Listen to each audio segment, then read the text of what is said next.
ළමයි ඔයගොල්ලෝ හිතන දේ වෙන්නේ නැද්ද? ඔයගොල්ලන්ට වෙන දේ හිතා ගන්න බැරිද? ඔයගොල්ලෝ හිතන දේ වෙන්නේ නැත්තම් වෙන දේ හිතා ගන්න බැරි නම් එතන පොඩි අවුලක් තියෙනවානේ. ඒක එහෙම වෙනවද කියලා පොඩ්ඩක් මෙහෙම හිතන්නකෝ. අපි හිතමු ඔයගොල්ලෝ යම් විභාගයකට උන්ට වැඩ කරලා පාඩම් කරලා සූදානම් වෙලා ඒ විභාගෙට මුහුණ දෙනවා. ඔයගොල්ලන්ට ඒකේ ප්‍රතිඵලය හිතා ගන්න පුළුවන් නේ. අපි හිතමු මෙහෙම ඔයගොල්ලෝ මේ විභාගෙටම වැඩ කරන්නේ නැතුව පාඩම් කරන්නේ නැතුව ඒ විභාගෙට මුහුණ දෙනවා කියලා. ඒකේ ප්‍රතිඵලය මොකක්ද කියලා. එහෙමනම් හිතා ගන්න පුළුවන් නේ. තව දෙයක්. අපි මෙහෙමත් හිතමු.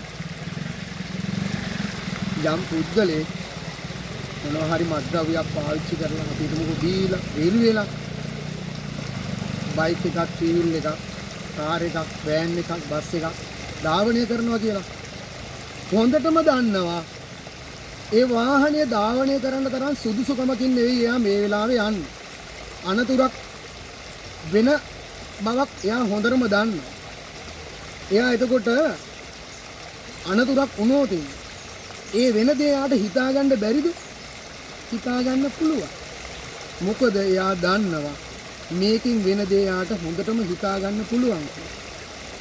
එහෙනම් ළමයි හිතන දේ වෙන්නේ නැත්නම් වෙන දේ හිතා ගන්න බැරි නම් ඒක අපේ අවුලක්. අපි මේ විදිහට තව හිතමුකෝ. අපේ වැඩිහිටි කෙනෙක් කියනවා මොනවා හරි දෙයක් අපි කරනකොට දරුවනේ ඔක කරන්න එපා. ඔක කරොත් මෙන්න මෙහෙම ප්‍රතිඵලයක් තමයි වෙන්නේ. ඒ වැඩිහිටි කෙනෙක් අපිට එහෙම කියන්නේ එයාගේ අත්දැකීම් එක්ක. ඒ අත්දැකීම් එක්ක එයා එහෙම කියනකොට එයා පැහැදිලිවම දන්නවා මේකෙන් ලැබෙන්නේ මෙහෙම ප්‍රතිඵලයක් කියලා. ඒ විතරක් නෙවෙයි අපි දන්නවා සිදුහත් කුමාරයා ගිහිගේ හැර ගියේ බුදු වෙලා මිසක් මම අහපව් වෙන්නේ නේ. ඒ විතරක්ම නෙමෙයි ජයශ්‍රී මහ බෝධිය සෙවණේ හිඳගත්තේ බුදු වී මිස මම මෙතනින් නොනැගිටිමි කියලා. ඉතින් බුදුහාමුදුරුවෝ බුද්ධත්වයට පත් වෙලා තමයි ජයශ්‍රී මහ බෝධිය සෙවණෙන් නැගිට්ටේ. එතකොට වෙන දේ හිතා ගන්න බැරිද?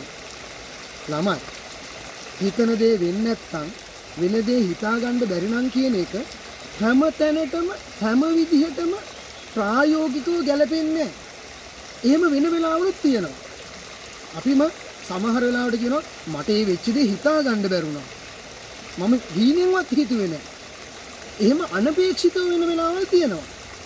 හැබැයි හිතන දේ වෙන්නේ වෙන දේ හිතා ගන්න බෑ කියන එක ප්‍රායෝගිකව හැම තැනටම ගැලපෙන්නේ නැහැ.